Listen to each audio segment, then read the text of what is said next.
Si Yahweh no hubiera estado a nuestro favor, diga ahora, Israel, si Yahweh no hubiera estado a nuestro favor, cuando los hombres se levantaron contra nosotros, entonces vivos nos hubieran tragado cuando su ira se encendió contra nosotros. Entonces las aguas nos hubieran anegado, un torrente hubiera pasado sobre nuestra alma. Entonces hubieran pasado sobre nuestra alma las aguas impetuosas. Bendito sea Yahweh, que no nos entregó como presa de los dientes de ellos. Nuestra alma escapó cual ave del lazo de los cazadores. El lazo se rompió y nosotros escapamos. Nuestra ayuda está en el nombre de Yahweh que hizo los cielos y la tierra. Elzbieta Ficoska. No es un nombre hondureño ese, ¿verdad? Elzbieta Ficoska. Aparece en una fotografía colocando flores sobre la tumba de Irena Sendler. Elzbieta tenía 5 meses cuando Irena hizo arreglos para poner a Elzbieta, para ponerla en una caja de madera, buscar la manera de que pudiera respirar y drogarla para que no llorara. La pusieron en un camión y ladrillos encima para que no se viera la caja. Y fue así como la sacaron de contrabando del gueto en Varsovia, Polonia. Esa parte de la ciudad, los nazis en 1940 la habían separado con una gran pared, con un gran muro, y detrás de ese muro habían puesto a todos los judíos que o se morían de enfermedad, mayormente tifoidea, o de hambre, o bien eran enviados a las cámaras de gas. De manera que Irena Sendler estuvo involucrada en hacer algo similar a lo que hizo con Elzbieta, con 2,000 niños.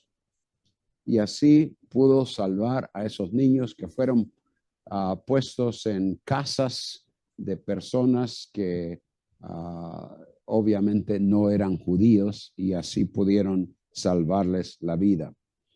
Bueno, a esta mujer, Irena Sendler, le dieron muchos reconocimientos. Israel la hizo ciudadana honoraria, y quizás el mejor o más significativo, por lo menos desde el punto de vista de contemplar el resultado, quizás fue expresado por un nieto de Elzbieta, la niña de 5 meses que sacaron de contrabando. Un nieto de Elzbieta le dijo, nieto de 10 años, cuánto me alegra que esta mujer te salvó a ti, porque si no te hubiera salvado, mi madre no hubiera nacido y yo no estuviera aquí. Pero lo que sucedió dio lugar a que hubiese una sucesión en esa familia. Un profesor de literatura de la Academia de Artes en Polonia, él y sus padres fueron sacados también de esa situación. Y en el año 2005, varios de ellos que eran niños, se reunieron para rendir un homenaje a Irena Sendler. Aunque nosotros estemos aquí hoy, esta noche, no por algo tan dramático como, como lo de aquellas personas, seguramente cada uno de nosotros podemos recordar y declarar que de no haber sido por algo o alguien que en algún momento intervino para favorecernos, que las cosas en nuestras vidas quizás serían diferentes. O aún, como decimos, ni estaríamos contando el cuento. ¿Qué sucedió? ¿Tuvimos suerte?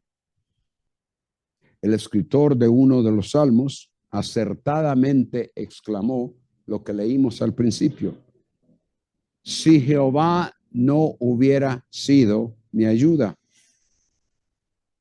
pronto habría habitado mi alma en el lugar del silencio. Esa es una referencia al Salmo 94:17, no al que leímos, pero la idea es la misma. Si Jehová no hubiera sido mi ayuda, pronto habría habitado mi alma en el lugar del silencio. Reconocemos eso nosotros.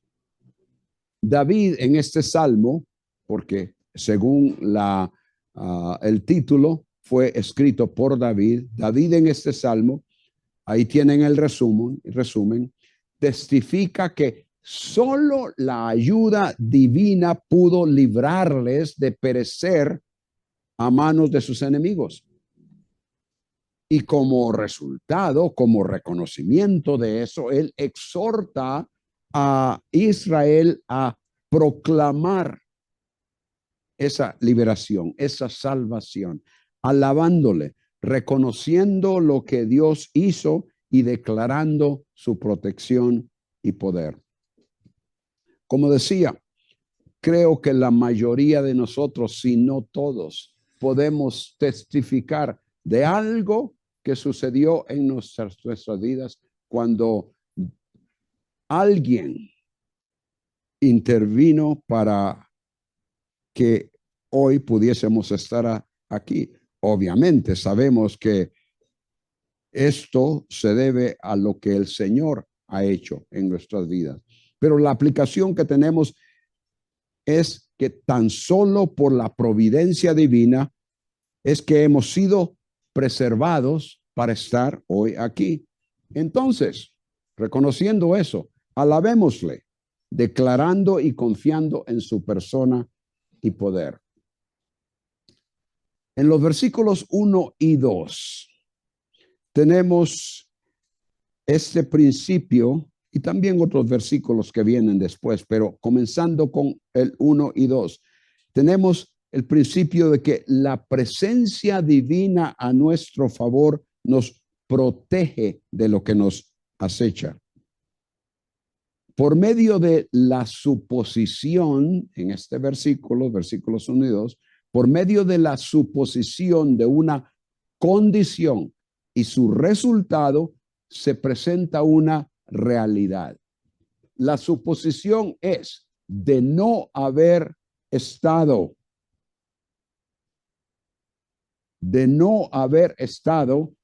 a nuestro favor el Señor. Y el resultado, entonces, habría sido que ellos habrían perecido. Versículo 3. Vivos nos hubieran tragado. Pero la realidad es que, versículo 2, se levantaron hombres contra nosotros, pero en el versículo 7, nuestra alma escapó. De manera que una suposición nos indica el resultado y luego la realidad de lo que sí pasó.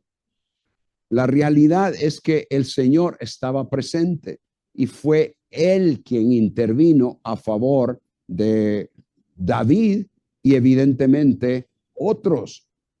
Se está refiriendo, creo, a la totalidad de Israel concerniente a alguna situación que sucedió. No nos dice exactamente a qué es que se refiere, pero sabemos, examinando el Antiguo Testamento, nos damos cuenta de cuántas ocasiones cuando el Señor rescató, libró, salvó a Israel.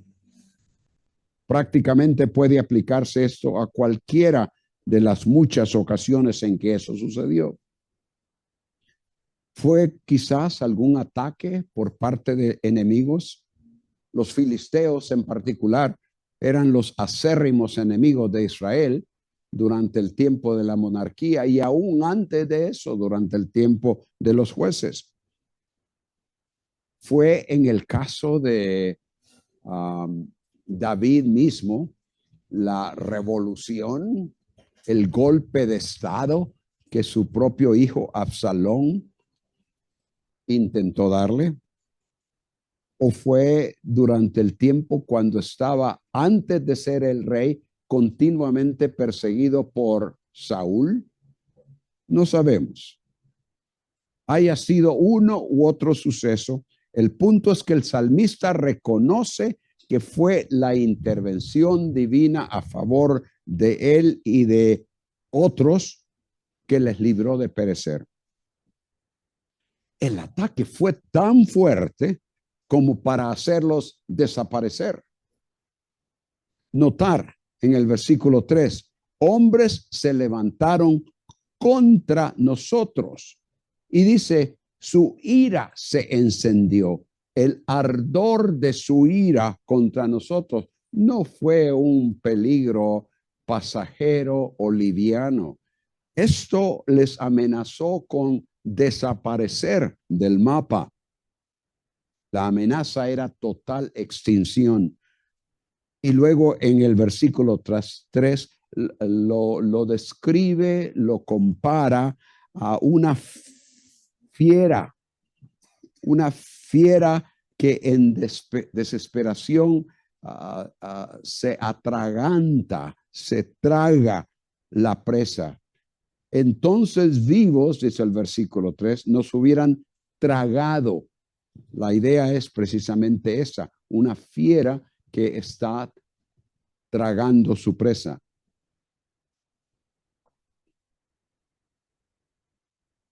En los versículos 4 y 5 tenemos la figura de inundación. Entonces las aguas nos hubieran anegado. Una inundación, un torrente de aguas impetuosas. Sabemos lo que el agua puede ocasionar. Creo que todos aquí recuerdan ¿qué es lo que viene a la mente?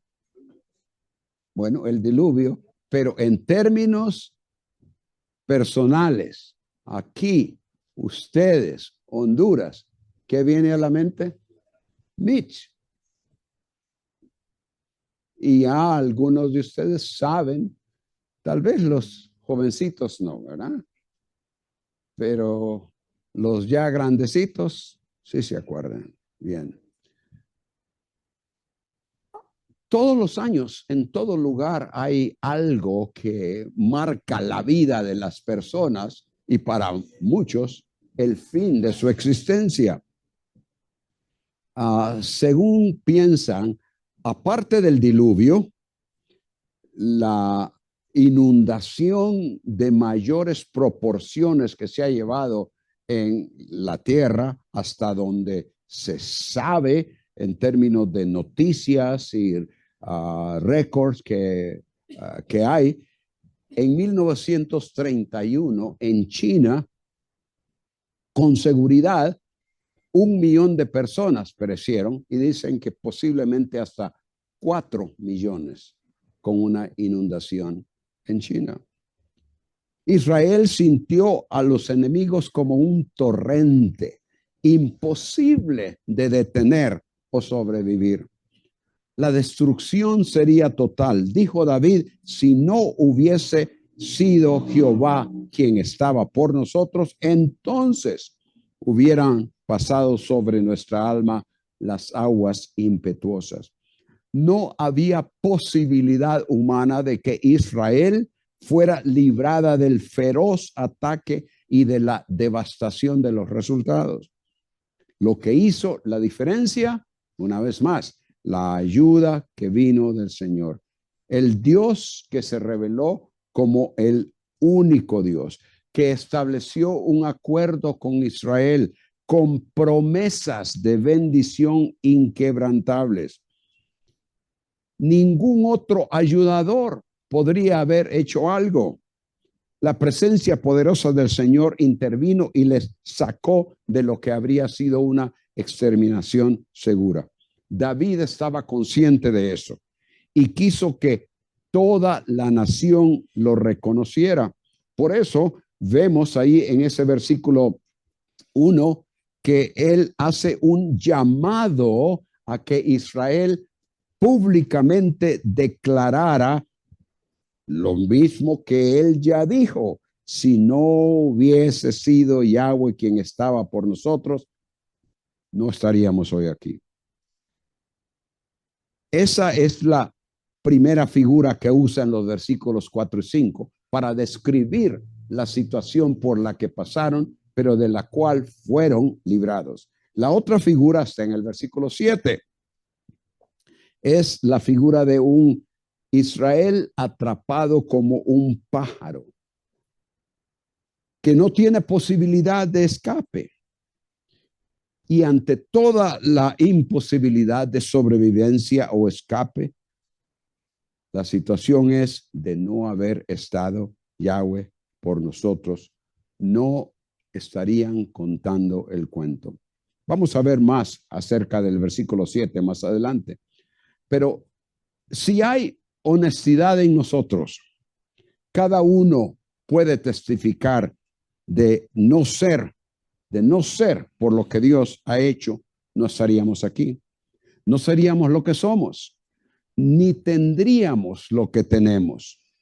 Pongámonos a meditar, pensar en lo que ha sucedido en nuestras vidas, desde lo que sabemos acerca de nuestro nacimiento, dónde hemos estado, por dónde hemos pasado. ¿Podemos decir que no hemos tenido necesidad de ayuda divina? Obviamente que no. Mateo 10:29. ¿No se venden 2 pajarillos por un cuarto? Con todo, ni uno de ellos cae a tierra sin vuestro Padre.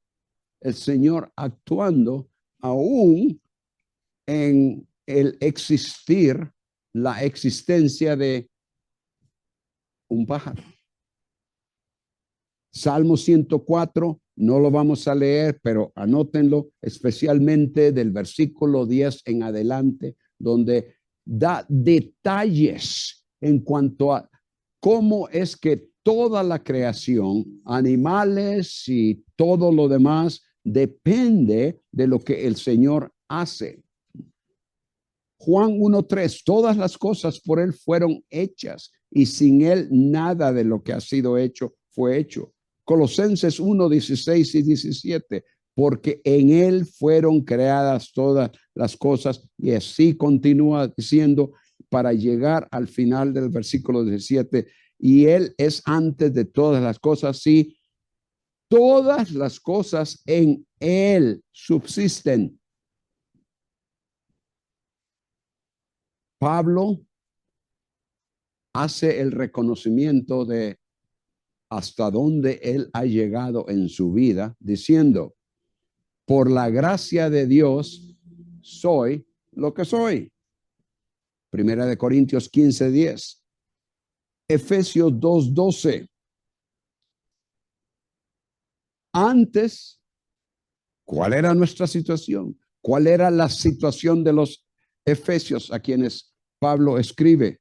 Estaban separados de Cristo, excluidos de la ciudadanía de Israel, extraños a los pactos de la promesa, sin tener esperanza y sin Dios en el mundo. Pero el versículo 13, pero ahora en Cristo Jesús, vosotros que en otro tiempo estabais lejos, habéis sido acercados por la sangre de Cristo. De no haber estado el Señor actuando en nuestras vidas, hermanos, no estaríamos aquí. Debemos reconocer el soberano cuidado de Dios en nuestras vidas. Pero la pregunta es, habiendo reconocido tal cosa, ¿es eso todo? Ah, sí, Señor. El Señor ha hecho esto por mi vida. Qué bien. Reconocer, contar lo sucedido, decir, ay, me salvé. Y hasta ahí nomás. No. Además de reconocer que la presencia divina a nuestro favor nos protege de lo que nos acecha, en los versículos también 1, y vamos a ver eso, y luego versículos 6 y 7, vemos el segundo principio. Su intervención a nuestro favor debe motivarnos a alabarle. No solo era cuestión de relatar.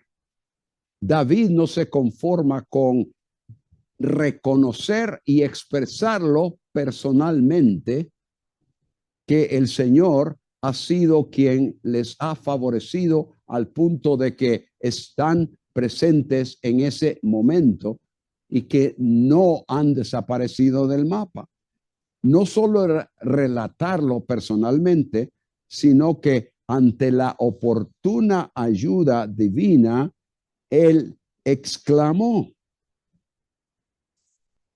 diga ahora Israel, animando a que todo el pueblo lo reconozca y que lo exprese verbalmente. Y obviamente que lo reconocieran obedeciendo el pacto que el Señor había establecido con ellos. Pero en el versículo 6 dice, bendito sea Yahweh que no nos entregó como presa de los dientes de ellos. ¿Qué significa bendecir a Dios? Nosotros sabemos lo que significa recibir bendición del Señor. Aunque muchas veces no estamos seguros en realidad cuando decimos, el Señor me bendice. Alguien puede decir, por ejemplo, hermano Cornelio, qué bendición el mensaje. Hermano, ¿qué quiere decir con eso? Bendecir, bendición, tiene que ver con enriquecimiento. Algo que se añade a la vida, a la existencia de la persona. El Señor bendijo a Israel con todo lo que proveyó para ellos, que en el Antiguo Testamento, como dijimos, mayormente se expresaba en términos físicos, materiales, el cuidado proveyendo para ellos, sacándolos de Egipto, llevándolos a la tierra de la promesa, estableciéndolos ahí, ayudándoles para que derrotaran a sus enemigos y una serie de cosas que tenían que ver, como dije, mayormente con lo físico y lo material. En el Nuevo Testamento hablamos de bendiciones. Por ejemplo, Efesios capítulo 1. Hemos sido bendecidos con toda bendición. ¿Dónde? ¿Dónde? En los lugares celestiales en Cristo Jesús. Es algo espiritual, mayormente. Obviamente, el Señor de una forma u otra nos bendice. Como dije, estamos aquí hoy físicamente por su bendición, pero también podemos contar con su dirección, con la presencia del Espíritu Santo, porque es una bendición espiritual. Pero en eso Él ha añadido algo, nos ha enriquecido, ha provisto esa salvación ha sido añadida a mi vida, ha venido a ser parte segura de lo que soy ahora y de lo que la perspectiva que tengo para la eternidad. El Señor provee de una forma u otra eso. Él añade a nuestras vidas. Todo eso en relación a su bendición para nosotros. ¿Pero qué? Cuando decimos, bendito sea el Señor, bendecid al Señor, ¿qué? ¿Agregamos algo a lo que el Señor es o tiene o posee? Obviamente que no podemos añadirle nada. Sin embargo, la idea de bendecir a Dios significa, hermanos, en cierta forma añadir, pero es dar realce a su nombre, proclamar su grandeza. Y en ese sentido estamos añadiendo en el sentido de que nosotros ahora estamos participando en dar ese realce, en expresarlo, ya sea verbalmente o por medio de nuestras vidas. Estamos dándole realce al Señor. Si no lo hacemos, entonces no estamos bendiciendo al Señor de esa forma.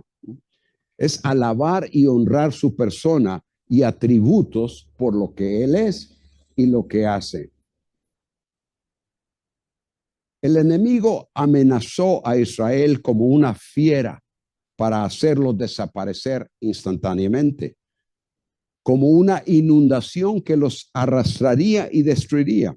Ahora David proclama la grandeza de Yahweh, que no permitió al enemigo que los triturara como una bestia, haciéndolos pedazos, como una bestia hace con su presa y la devora. Y aunque el enemigo intentara destruirles de una u otra manera, el Señor no lo permitió. Israel debería reconocer la presencia poderosa de Yahweh a su favor y no solo quedarse ahí. Sí, reconozco, el Señor hizo esto, sino que ahora alabarle en agradecimiento. Eso vendría a ser bendición al Señor en el sentido de dar realce, dar a conocer lo que Él es y lo que Él ha hecho. Desde el comienzo del Salmo, en el versículo 1, se hace, como dije ya, ese llamado, ese llamamiento a declarar el beneficio recibido con la intervención de Yahweh. Y cuando dice aquí, diga ahora Israel, la forma verbal en que se encuentra eso de decir, debemos de traducirlo en realidad, que diga ahora Israel, que viene a ser una forma imperativa, que diga, que Israel lo haga, que lo diga, no sencillamente diga ahora Israel, sino que definitivamente que se lleve a cabo. Es prácticamente, como dije, un imperativo, un mandamiento.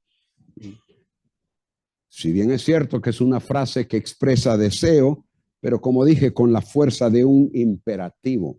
Es una exhortación no solo a contar lo sucedido, aún no solo expresar satisfacción y alegría por lo que ha sucedido.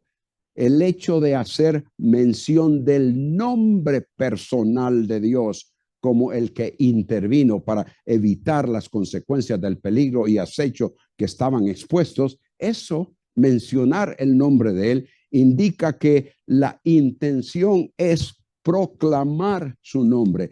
Que diga ahora Israel, si Yahweh no hubiera estado.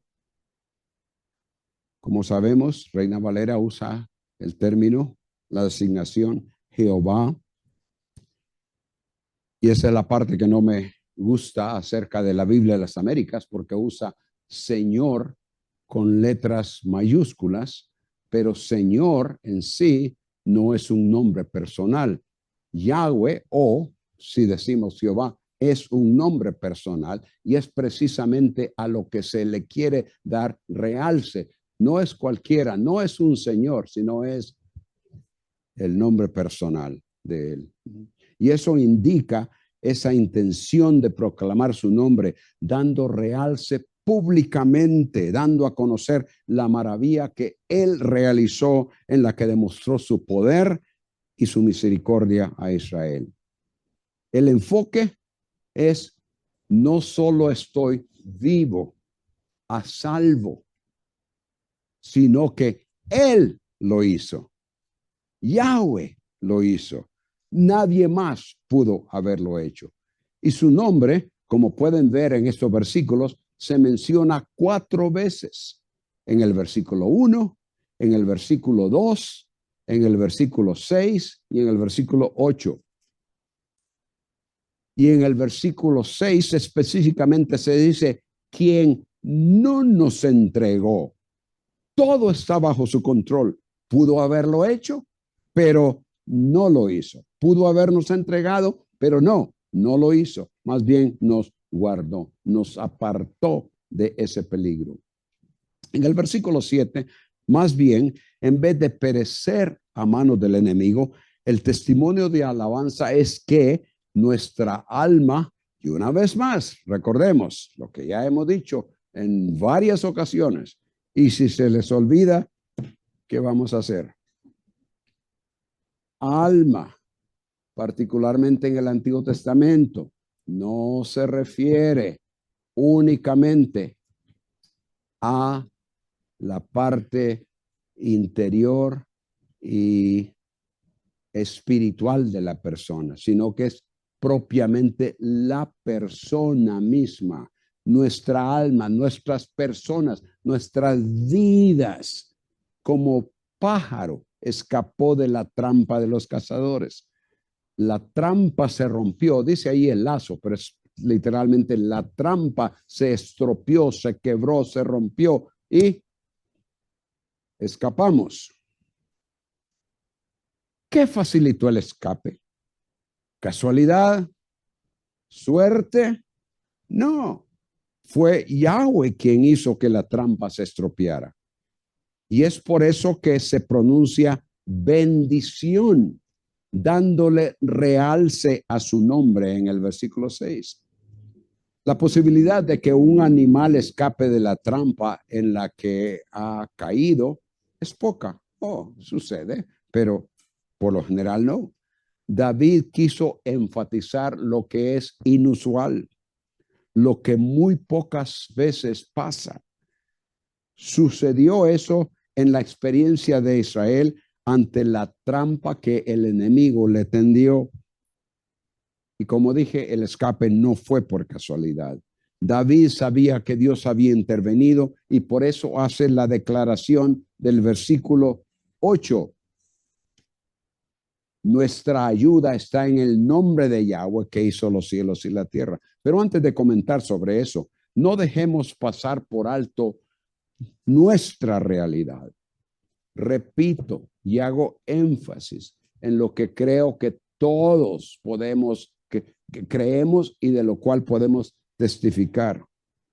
Si hoy estamos aquí, si podemos contar el cuento, si podemos relatar nuestra historia, si podemos dar nuestro testimonio, relatar lo sucedido en nuestras vidas, es porque en algún momento fuimos rescatados de algún peligro, sacados de una dificultad, librados de angustia. Siendo ese el caso, debemos, como David animó, exhortó al pueblo que lo hiciera, debemos proclamar, dar a conocer verbalmente que ha sido por la intervención de Dios a nuestro favor que debemos alabarle, declarar su grandeza.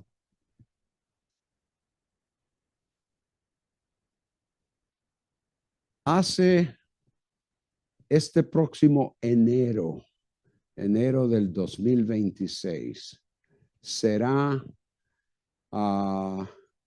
64 años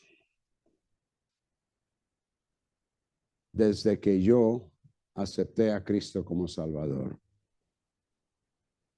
Si no hubiera sido por eso, no estuviera aquí hoy. Si no hubiera sido porque el Señor me llevó en determinado momento y me sacó de lo que yo quería hacer, para ponerme en el lugar donde Él me quería. Si no hubiera sido por eso, a saber dónde estaría, si es que estaría. Pero el Señor tenía un propósito para mí, como lo tiene para cada uno de nosotros. Y al reconocer eso, entonces no solo debemos de bendecirlo, dar realce a su nombre, proclamándolo, dejándolo saber, dándole gracias, sino que también, además de expresarlo así verbalmente, recordemos también que el testimonio de nuestra boca debe ser respaldado por nuestra conducta. Y ese es el mejor testimonio. El mismo David dice en el Salmo 34, y este es un salmo que también lo conocen muy bien: bendeciré a Yahweh en todo tiempo. Continuamente estará su alabanza en mi boca. Engrandeced a Yahweh conmigo, exaltemos aún a su nombre. Busqué a Yahweh y él me respondió, me libró de todos mis temores. Este pobre clamó y Yahweh le oyó y lo salvó de todas sus angustias. Hasta ahí nomás se quedó. No, noten con lo que continúa. Venid, hijos, escuchadme, os enseñaré el temor de Yahweh. ¿Quién es el hombre que desea vida y quiere muchos días para ver el bien? Guarda tu lengua del mal, tus labios de hablar engaño. Apártate del mal, haz el bien, busca la paz y síguela. Los ojos de Yahweh están sobre los justos y sus oídos atentos a su clamor. En otras palabras, no solo digas alabado sea el Señor, sino que témele, demuestra esa sumisión, porque temor implica sumisión ante el Señor a la luz del reconocimiento de todo lo que Él es y lo poquito que nosotros somos. Entonces, témele y vive de una forma en que ha de demostrar que lo que dices es respaldado con tus acciones, tu hablar, tu pensar. En el Nuevo Testamento tenemos un ejemplo clásico de lo que esto significa, es decir, de respaldar todo lo que el Señor decimos y declaramos que ha hecho, respaldarlo con nuestras vidas. Y esto, el apóstol Pablo lo indica como algo que debe de hacerse. Los primeros 3 capítulos de Efesios tienen que ver con todo lo que el Señor ha hecho a favor nuestro, particularmente en ese primer capítulo donde dice que hizo tal cosa, nos predestinó a todo para la alabanza de la gloria de su gracia. En el capítulo 2 nos habla de que no por obras, sino por su gracia, Él nos ha hecho salvos, todo lo demás. Y continúa cuando llega al capítulo 4, versículo 1. Las primeras palabras ahí son, por tanto, en otras palabras, a la luz de todo lo que Él ha hecho. Por tanto, vivid, andad, caminad, conducíos de acuerdo con el llamamiento con el cual habéis sido llamados. Y luego en esa segunda parte es donde comienza a decir cómo es que el cristiano debe de vivir. De manera que a la luz de todo lo que Él ha hecho, entonces no solo le alabamos con nuestra boca, no solo expresamos gracias, sino agradecimiento, sino que lo demostramos con la vida que da a conocer que estamos aplicando su palabra a nuestras vidas. Nuestra alabanza a Dios por su oportuna intervención en nuestras vidas debe ser verbal y respaldada por nuestra conducta. Ese es el mejor testimonio de lo que Él ha hecho por nosotros y en nosotros. Y en tercer lugar, ya acabamos de decir que su intervención a nuestro favor debe motivarnos a alabarle. Ahora, en el versículo 8, nuestra confianza para el diario vivir debe ser su persona y su poder. Es claro para toda persona que no nos es posible vivir y sobrevivir por nosotros mismos, al menos que estemos en una isla totalmente abandonados. Ahí sí que nos las vemos en dificultades tratando de sobrevivir por nosotros mismos sin que nadie más nos ayude. Obviamente, el Señor. Pero continuamente en nuestras vidas diarias dependemos de otros que nos den trabajo, que produzcan los alimentos, que construyan lugares para vivir, que fabriquen la ropa que usamos y un sinnúmero de cosas para el diario uso en la casa. Dependemos del transporte, de la energía, de las escuelas y cuantas otras cosas. Para funcionar en la sociedad y sobrevivir, necesitamos la ayuda de otros. Pero los que hemos creído en el Dios de la Biblia, sabemos que nuestra primordial fuente de ayuda está en el Señor, quien permite que todo lo que necesitamos funcione y que sea de nuestro beneficio. Nuestro punto de partida está en las palabras del Señor Jesús a sus discípulos. Juan 15:5. Separados de mí, nada podéis hacer. El testimonio de David en el Salmo 124 va mucho más allá de la ayuda que otros pudiesen brindarle para la vida diaria. El Salmo indica que por encima de las necesidades diarias para sobrevivencia, tanto personal como nacional, porque involucra a Israel en esto también, tanto en lo personal como nacional, lo que estaba en juego para ellos era su propia existencia, su propia vida. Si nosotros confiamos en la ayuda de otros para las cosas diarias de la vida, ¿en quién confiamos para la vida misma? David declaró, nuestra ayuda está en el nombre de Yahweh. Y regresando a lo que también ya hemos dicho en varias ocasiones en estas noches, nombre no solo son las letras que indican ese nombre que podemos leer. Claro, eso es importante, pero el nombre se refiere a la persona misma. El nombre identifica a la persona, de manera que está en el nombre, la persona de Yahweh, a quien se le describe como, y lo vimos anoche también, como creador del cielo y de la tierra.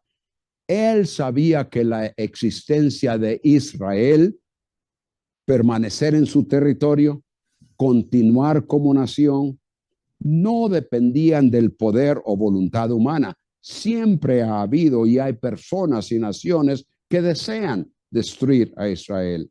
Pero David les recordó a sus compatriotas que de no haber estado Yahweh a favor de ellos, que sus enemigos los habrían destruido, su existencia habría cesado, que sus vidas no habrían escapado de la trampa, porque Yahweh, y eso sucedió, poder escapar, porque Yahweh había intervenido a favor de ellos. Israel debería de reconocer y decir, nuestra ayuda está en la persona, en el nombre de Yahweh.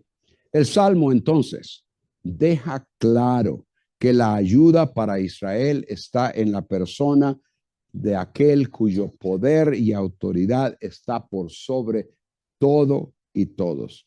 No hay nadie que pueda estar por encima del creador de todo. Y como creador, su poder no tiene límite. Por la voluntad del poder del Dios creador, Israel escapó y sobrevivió en aquella ocasión.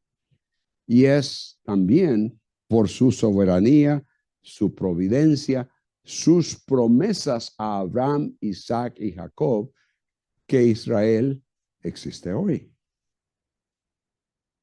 Pablo dio testimonio de la providencia divina en librarle, y esto es importante, porque él libró a David, él libró a Israel en cada ocasión, no solo por librarle, no solo para que estuvieran contentos y que su vida fuera sin mayor problema, no, es con un propósito, con un propósito.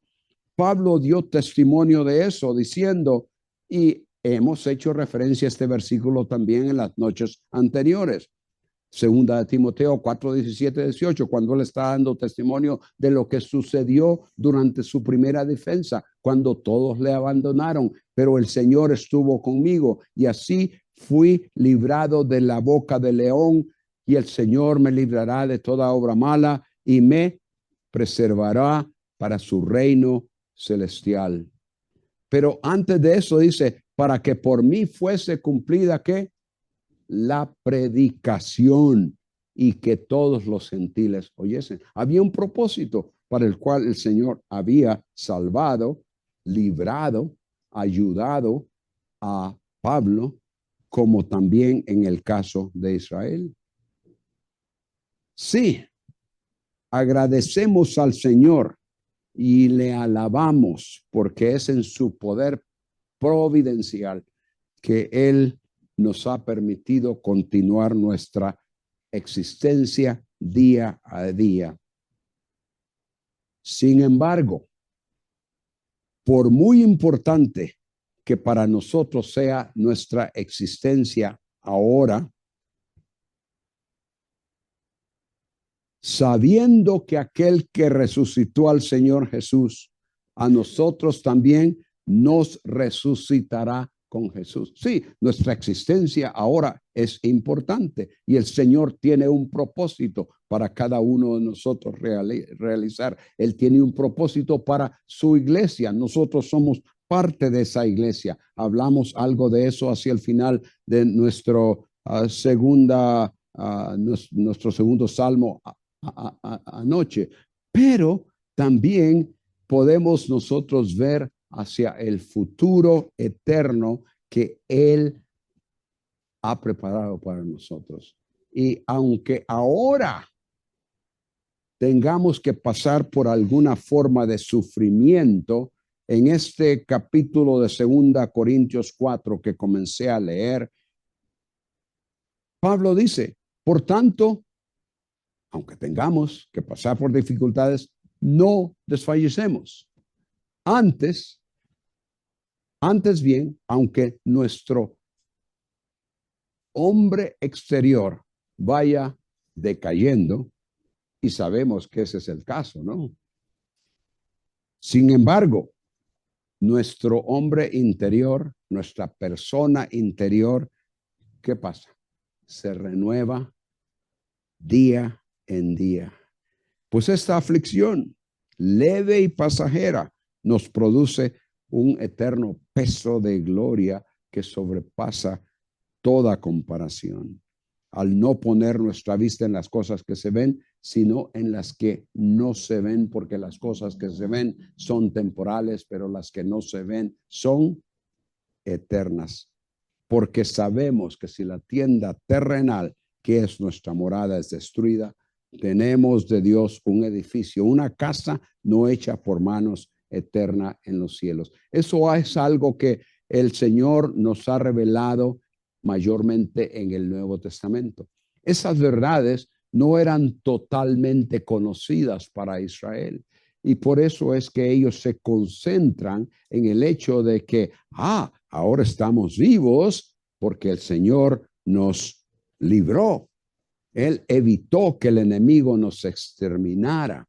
Y lo peor que podría suceder para un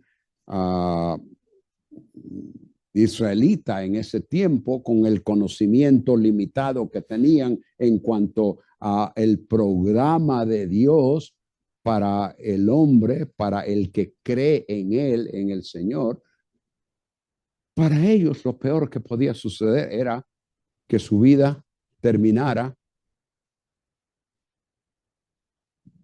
con pocos años. Y ellos anticipaban en la bendición de Dios una larga vida. Pero nosotros sabemos que sea que vivamos 10, 15, 20 o 90 o 100 años, si hemos recibido a Cristo como Salvador, que tenemos, como dice aquí, una casa no hecha de manos, eterna en los cielos. Sí, el que el Señor nos permita estar aquí hoy es importante y le damos gracias por eso. Declaramos y proclamamos, bendito sea su nombre por lo que Él ha hecho. Pero si de alguna manera Él desea que ya mañana, que esta noche ya no estemos aquí, no hay por qué preocuparse. David estaba contento de continuar. Él no sabía todos los detalles en cuanto a ese lugar a donde él terminaría. Tenemos algunas cosas que el Antiguo Testamento nos indica esa esperanza, pero es hasta en el Nuevo Testamento. Y teniendo nosotros esa certeza, entonces, hermanos, si bien es cierto que damos gracias por estar aquí, como dije, si el Señor desea que en los próximos minutos algo suceda y que nuestra vida desaparezca, nuestra existencia, entonces sabemos a dónde vamos y podemos tener seguridad, y ya sea en vida o en muerte. Alabamos al Señor. Porque como el mismo Pablo dice, porque si vivimos, para Él vivimos. Pero si morimos, para Él morimos. Que toda nuestra existencia, en vida o en muerte, sea para alabanza del Señor, reconociendo que somos lo que somos y seremos lo que seremos por su total, completa misericordia. Oremos. Señor, tú mostraste gran misericordia a David, a tu pueblo Israel y a tantos otros profetas, reyes, personas a quienes tú usaste hace tantos años. Y lo hiciste, Señor, con un propósito mientras estaban aquí en la tierra. Muchos de ellos sin tener exactamente una idea clara de lo que les esperaría en la eternidad. Como leemos en el libro de Hebreos, algunos no experimentaron las promesas en su totalidad, solo viéndolas como si de lejos. pero de alguna forma teniendo la esperanza de que tú eres poderoso para hacer mayores cosas que las que podemos experimentar en esta tierra. Gracias, Señor, por este salmo. Rogamos que tú nos ayudes a no solo reconocer las bendiciones, la misericordia que tú expresas para nosotros día a día, momento a momento, pero que podamos mirar hacia ese tiempo en el cual estaremos en tu presencia a causa de lo que tú has hecho a través de la persona de tu Hijo en nuestras vidas. Padre, que vivamos con esa esperanza y que lo demostremos en la forma en que conducimos nuestras vidas delante de ti y delante de otros. Rogamos tu ayuda en estas cosas. Que no olvidemos tu misericordia, tu amor, tu poder y todo lo que has prometido, a lo cual vemos con gran esperanza, con gran anticipación, pensando en la bienaventurada esperanza que tú nos has prometido. Bendícenos, Señor. En el nombre de Cristo lo rogamos. Amén.